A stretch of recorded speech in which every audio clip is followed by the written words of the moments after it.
Okay, so welcome back everybody, and this video is basically going to be about me stitching all the videos I have on videos that I do series on. For example, I did a series of videos on rooting the fig cuttings, and some people have been complaining a little bit, and you know, they can't find part 6, and where does it begin, where does it end, what was the first part, what did he end up with, what's the final result, do you still got... So I've decided to take all those videos in that series and stitch them into one video, which is what you're seeing here.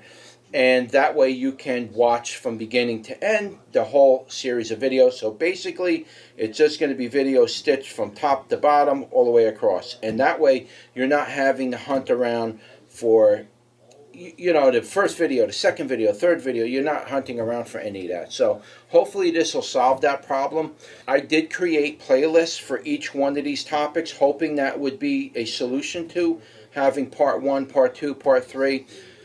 But it doesn't seem like that's very helpful. People still tend to have a hard time finding a playlist. I got like 40 playlists, so now they got to hunt through all these playlists to find the playlist they're looking for. And I would imagine that is kind of daunting after a while. So I don't really want to put you guys through that.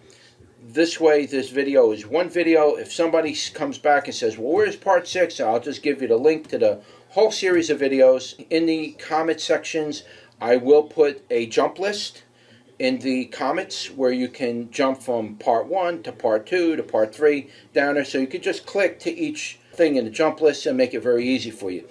Anyway, hope you enjoyed the video. If you have any questions or comments or anything, just simply comment below. Alright, so just sit back, turn on the video, let it run, and you'll be able to watch the whole series. Don't forget to like, share, and subscribe, and I'll see you on the next one. Take care.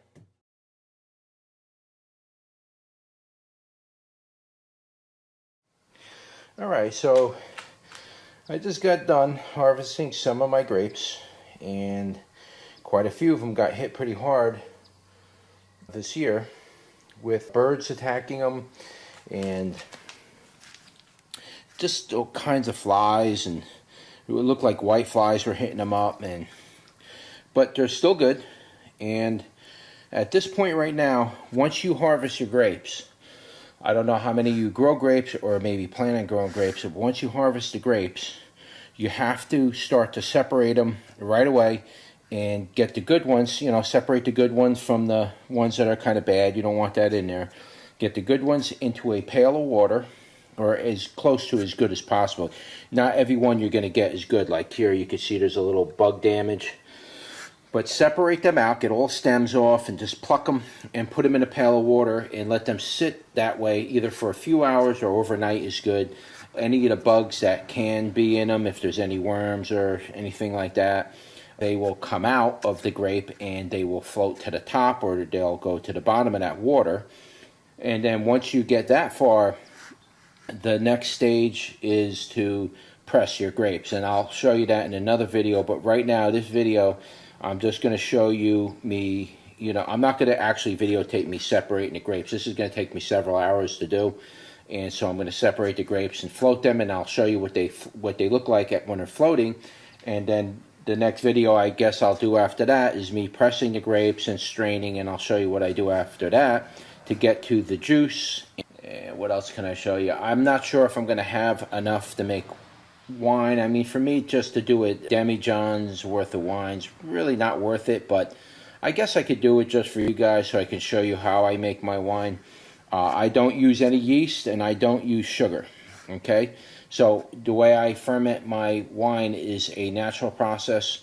This is 100% true non-sulfated wine. So when you buy wine from the store and it says non-sulfated, that's actually not true. The wine you get from the store, they spray on the grapes in the field, so you don't have this particular problem with the bugs. They spray those grapes with metabisulfate, and by doing that, the bugs can't eat the grapes, and you get perfect, you know, things of grapes, no bug damage, no nothing, and you still have sulfated wine.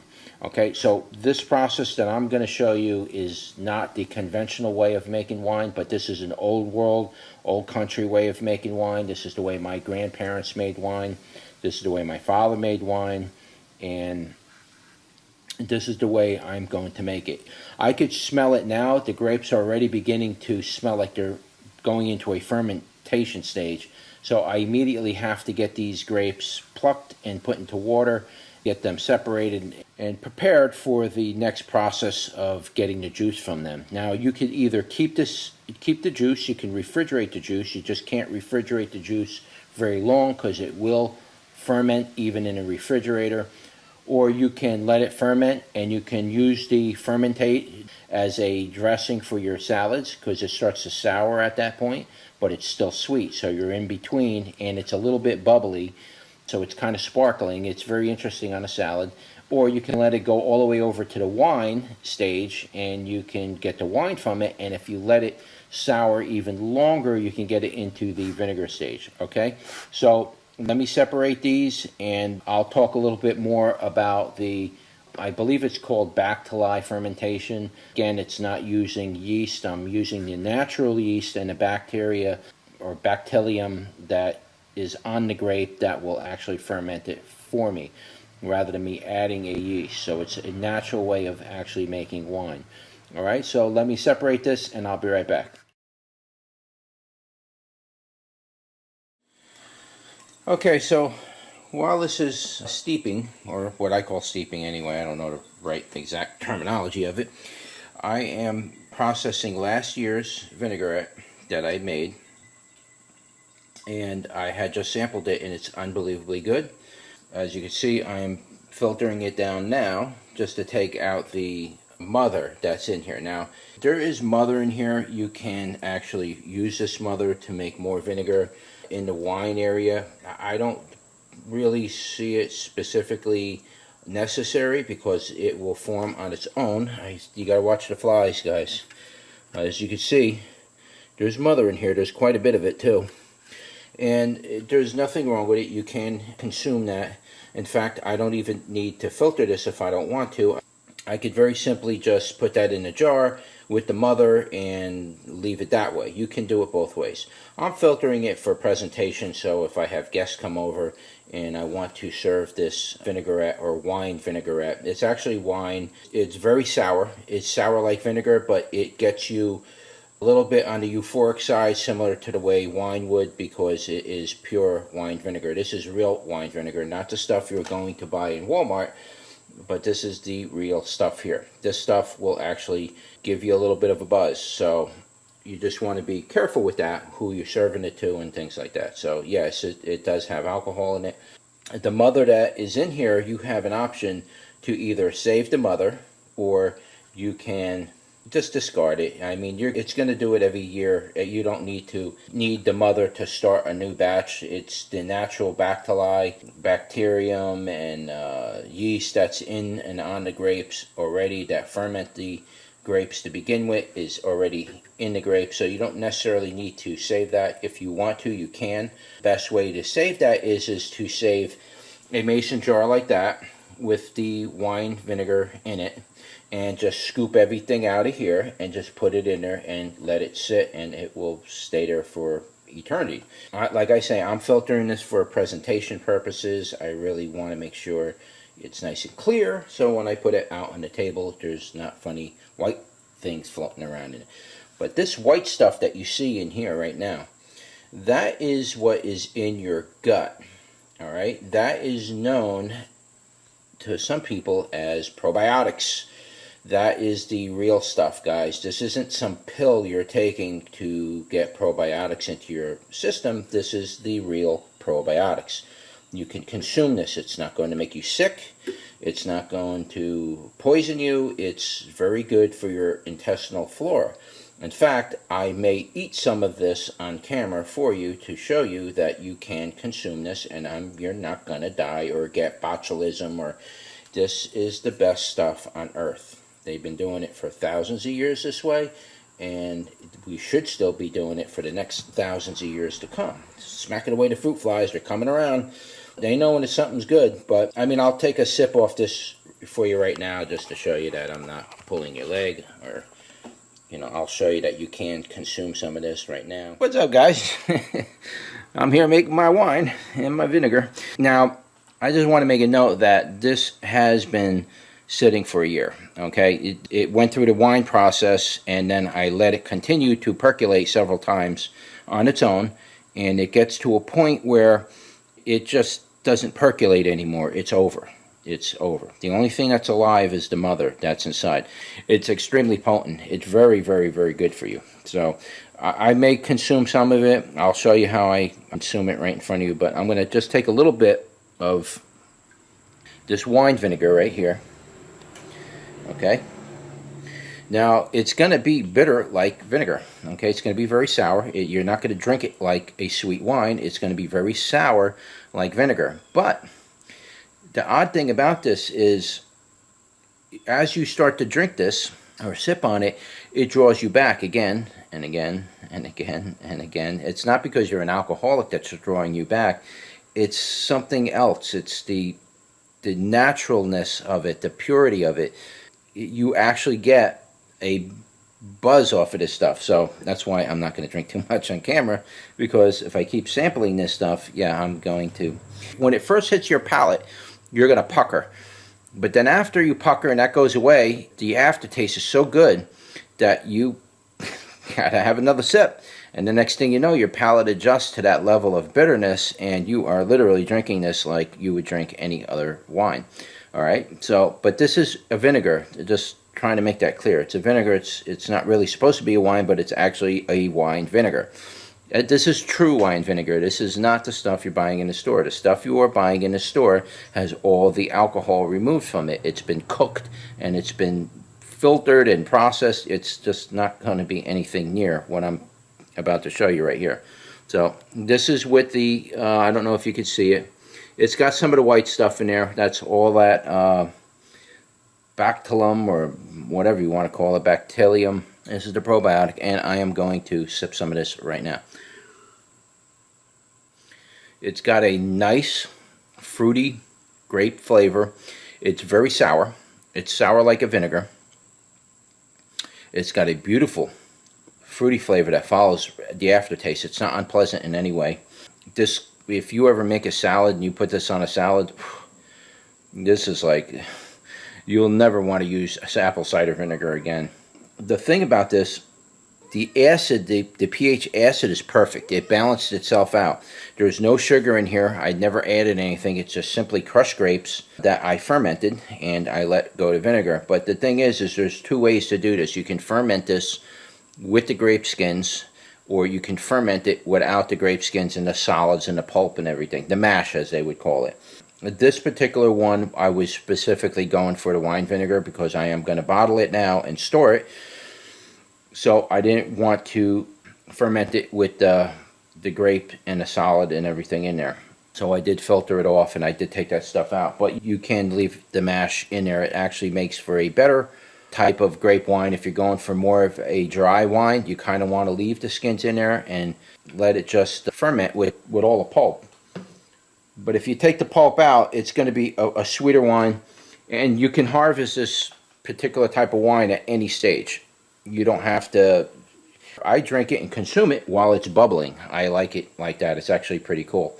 But yeah, I'm actually starting to get a little bit of a buzz from that one sip. I added no sugar to it, guys. I did not increase the alcohol content at all. This is the natural level of alcohol that is in this container. And I am getting a little bit of a buzz from it, believe it or not. Just one or two sips. That's how good this stuff is. Not exaggerating you. Chico, what is the matter with you, Chico? You're just annoying me every minute. What are you, hungry 24 hours a day? Come on, get out of here. You won't leave me alone. He smells the wine. You want some wine? Yeah, you want some? I think he might like that. He's sniffing around. Hey, get out of here. Get out of here. This is get out of here. I'll take one more sip, and that's it. But yeah, even a couple of sips will actually give you that wine euphoric feeling. And after that, it's up to you on what level you actually want to take it to. But one more sip. I don't know what to say. It's like a wine that's in between wine and the vinegar, and it's just, this is nothing like you get in the stores. Nothing. This is like 1,000 times better. And the fruit flies come around. Even my cat wants to drink this stuff. Trying to let you see. You can see the mother right there. Now that's good stuff. You could eat that. It's very good for you insides. Very, very good for you. Alright, so just a quick look at the last year's batch of vinegar that I made, wine vinegar. And I will see you on the next one.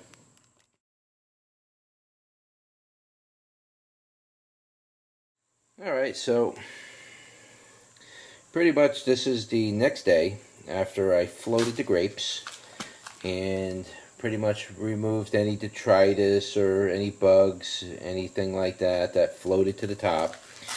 Pretty much got all that out. I don't know, did I do a video on me floating them? Well, you gotta float the grapes. I don't know if I recorded that or not. This camera's funny. Sometimes it records and sometimes it doesn't. So anyway, what you do is after you pick all the grapes, you get them like this. You clean all the stuff out of it. You fill it with water and you let it sit overnight like I did. The water will slightly get a little pink, but don't worry, that's not going to take away from the grape juice and all of that stuff. But it basically, if there's any insects or anything that are on there, they will basically squirm out of the grapes and just want to get out, and they basically come to the surface and they float to the top, and any of the other loose stuff that's, you know, just you don't really want in there. If it doesn't really matter that much about the other stuff. Like you can see a lot of these sticks, little pieces of stem on it. You're not worried about that because you're going to strain all that out anyway. And even if you ferment it with that, it's not going to bitter your wine. It's not much. It's only little pieces of stems here and there. And you can see I got some green ones in here. Yes, you can use these green ones. They're a little bit more tardy than the ones that are ripened, but nevertheless you can still squish them and use them. So anyway, after you fill it with water, everything floats to the surface. You let it sit for about a day, so if there is anything in there, it drowns, it dies, and everything else. And it also keeps fruit flies from getting into your grapes and contaminating your grapes with something you may not want on there. So you float it.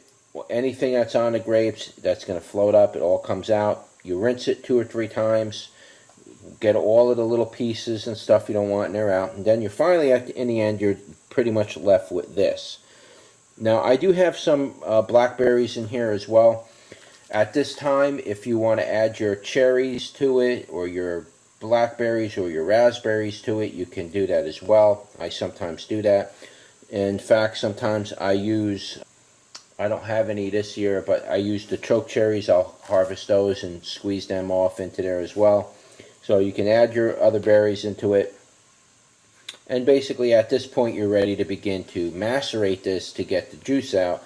And some people tell you, no, you need to use this and a hammer.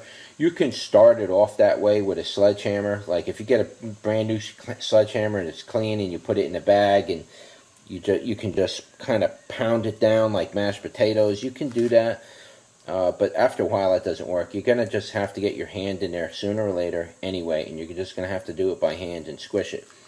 Unfortunately, I don't have any virgin maidens to walk on my grapes. I believe that's the tradition originally with this type of method. But I don't have that, so I have to do it by hand by myself. Now, this is only my first harvest off these grapes. I do believe I probably got about 1 or 2 more of these I could do. I don't know if I'm going to do it this year.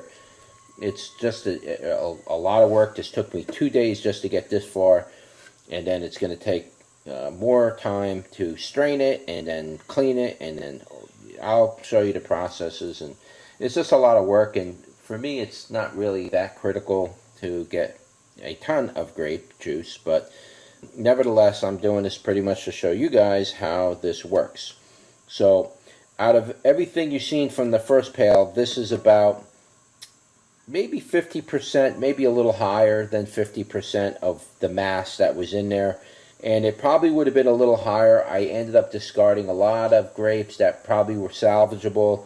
May have brought that up to more like mass-wise, probably would have brought it up to like 3/4 of that mass would have been actual usable grape. But I just want to get on with this and get it going. So I need to get to this stage. So I'm going to macerate these grapes, and then I'll show you what it looks like once I start to squeeze the grapes. But before I do that, I want to show you what it looks like before I make this grape juice and what it's going to look like when it's finished. So as you can see, the only thing you see here on the grape is the inside part, which is a green grape, and the skin, which isn't very much. It's just a little bit of skin. I don't know what that was, but it's just a little bit of skin. And this is going to be some of the most purple juice you're going to imagine. So I'm not sure if the purpleness is coming from the grape skins. I mean, I do squish the skins around, but it gets very purple. I think the grapes themselves oxidize a little bit and it kind of makes it purple, but most of the juice, if not all of the juice, is actually coming from this part of the grape. Right there. That's where the juice is coming from, not the skins. The skins might be adding the pigment, but I'm not sure. Either way, this is going to turn very purple when I'm done, and I will show you that coming up next. So we're down to the bottom, and I'm getting ready to store that mother in that last jar. I got 6 of those. I don't know, is that a gallon? I'm not sure what that is, a half gallon maybe? I got 6 of those anyway. Alright, so I just want to show you, you can eat the mother. Okay, there's a little piece right there.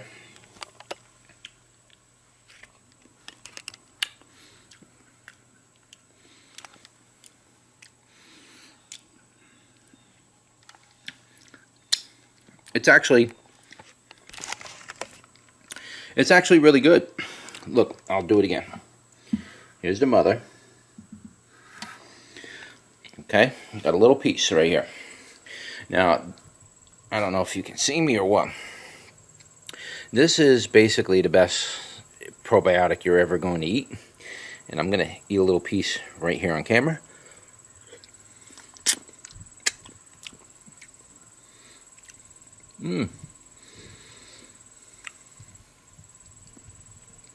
Very good. It almost, let's see, taste-wise, it's going to taste like the vinegar or the wine. It just took a year to make this Bactali culturum or whatever it's called. Taste-wise, it's going to taste like whatever it's in, the vinegar or the wine. Texture, it's a little chewy. I guess you could say texture is maybe almost like a tofu or a... Has anybody ever eaten kombucha? Kombucha?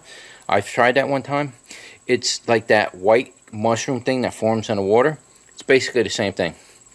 Tastes almost the same as far as the texture, I mean, and taste-wise, once you sap out the main flavor of it, being the vinegar and everything, you can actually taste a little bit of it.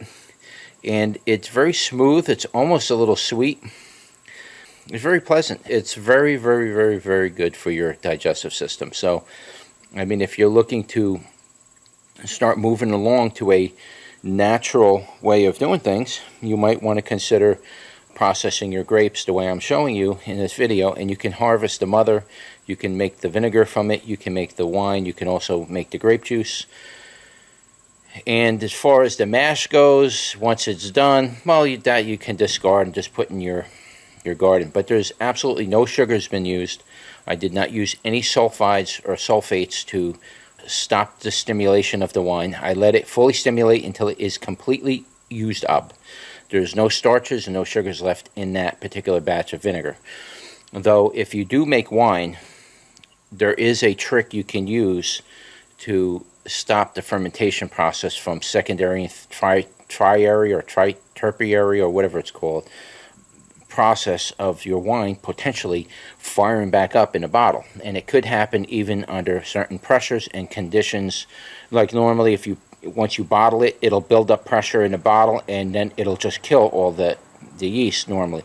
But even with those circumstances, you're not guaranteed. It could still fermentate and it can blow those bottles right up. Had it happen to me.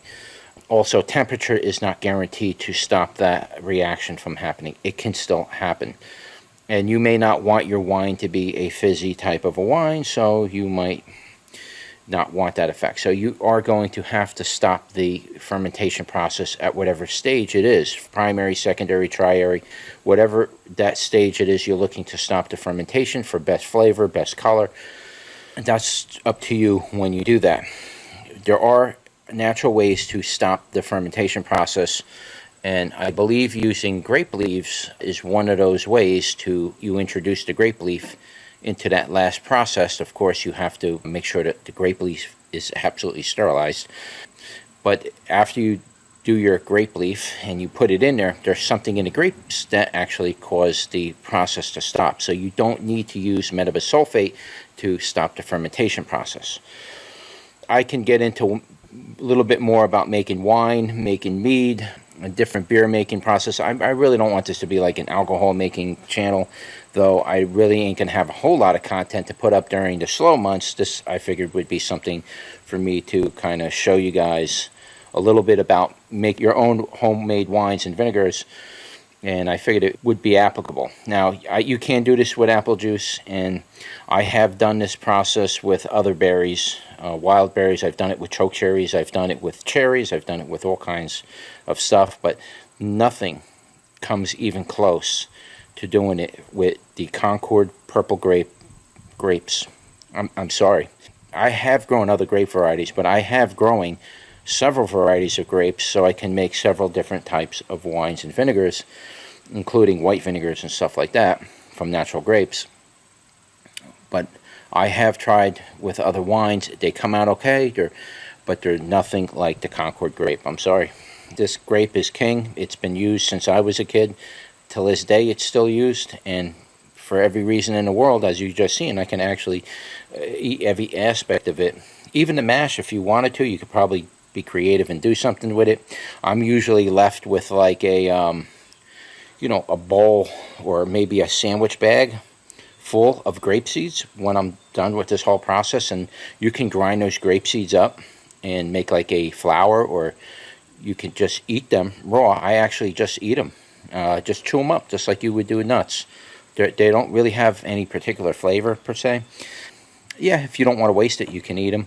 You just seen me eat the mother on this last year's brew for the vinegar I was making, and it's absolutely unbelievable. This year, it seems like it gets better every year. I don't know. It just gets better and better every year. I'll show you one more look at it. Okay. That's the mother. And I am getting ready. I don't really want to handle it too much, though I just did before. But it's really good stuff, guys. A teaspoon of this is probably equivalent to 10 jars of probiotics that you would take. Alright, just to give you an idea on how good this stuff is for you. So, that's your mother for your wine vinegar. If you want to save it, do like I'm doing, the very last batch, which is very heavy and condensed, and just move it over into there and slowly let that settle itself out and consume that with your meals as you eat. Alright, so I'll see you guys on the next one. Hey, what's up, guys? I had made a couple of videos showing you the process of me squeezing the grapes and getting the juice, and apparently this wonderful camera I have that I paid a lot of money for decided not to record those videos. Anyway, I did record, or I attempted to record these other steps doing the wine, and it didn't record. So I'm up to the point where I have the mash is all done. It's basically been sitting here for 2 days. Now, it didn't fire up yet because I left it in my garage, and it's not warm enough in here for it to begin to go into the fermentation stage.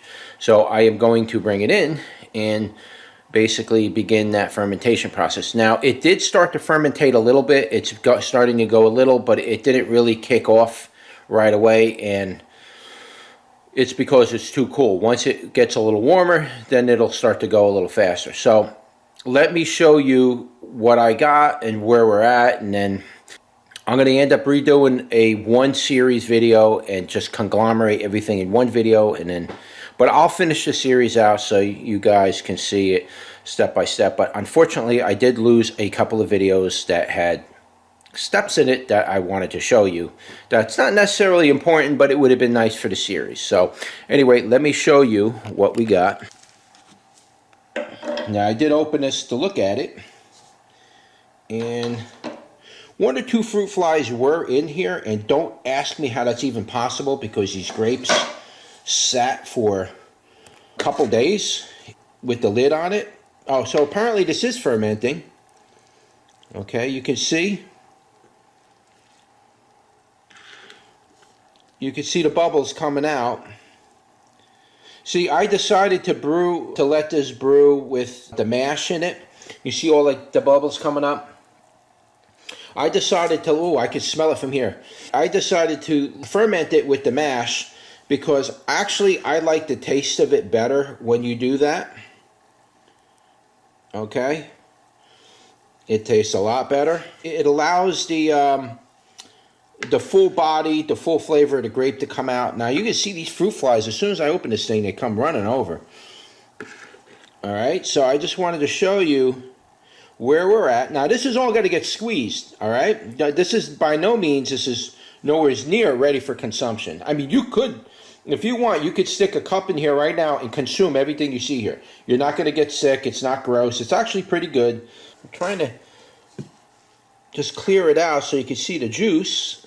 The juice might be opaque in appearance. I mean, in other words, it might not be crystal clear. You see, there's a lot of grapes that I didn't crush. I get that all in the last process when I squeeze it with cheesecloth. Now, if you're up in the hills like me and you're going to do it the hillbilly way, then you're going to want to do a t-shirt because everybody will look at you weird, like, why are you using cheesecloth and we're all using our dirty shirts? Yeah.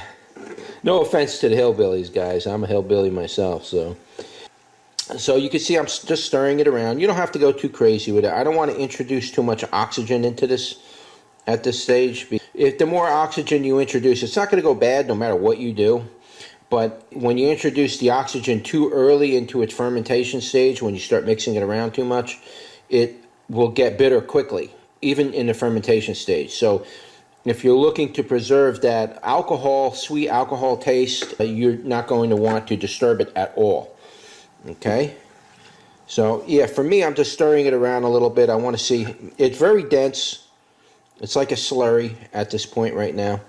I should have squeezed it, actually, to get all the juice out of all the grapes, but you can see, like, here there's a lot of grapes that aren't totally squeezed flat, which is okay because, believe it or not, that will actually begin to kind of give up the juice, if you will, as it goes through this fermentation process. But there is a lot of juice in here, even though you could see all the mash in here. Okay, you can see a lot of mash. There's still a lot of juice in here. It's just not separated. So once you separate it, this will be about a little bit better than 50% of what you see here. And this container isn't a full 5-gallon pail. It's like a half of a 5-gallon pail. So this is like a quarter, a little better than a quarter of a 5-gallon pail is what you see. You squeeze that down and I'll end up with about an eighth of a 5-gallon pail of good quality juice, wine, vinegar, whatever you want to call it. I'll show you the end result as we go through this series. So, all right, so I just wanted to kind of just show you what's going on with this. I am going to bring this inside now where it's warmer, and this whole process will percolate up even more. You'll really see it begin to go. I'm not going to do a whole video on it. Maybe I'll give you a quick update, like a 1 minute or a 40-second update of it actually going, something really quick just to show it to you as it goes.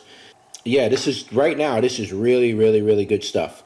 Very good. You could eat this, drink it straight. It's not totally alcohol, but there is alcohol in it right now. I could smell it. I could smell it from here. It's actually making my mouth water. But yeah, you want to give it a little stir like that once in a while as it's fermenting to make sure that the mash fully gets incorporated with the juice and the whole fermentation process goes. At this point, it might even be beneficial for me to add a little bit of water to it because it's really, really thick right now, almost like a jam. And I'm not kind of shooting for that. I kind of just want juice. Once this really percolates and starts to separate, you know, once it ferments and everything, and it's really percolating, that juice will really become defined. Like right now, you can see it's almost like a jam or a slurry like. But once it ferments, that will really create a division between solid and liquid. All right, so that's just a quick update on the mash. I'm sorry about not having the other two videos. I'm going to have to maybe shoot these scenes twice to make sure I get it. I don't know. So anyway, we're up to this point. I will see you guys on the next one.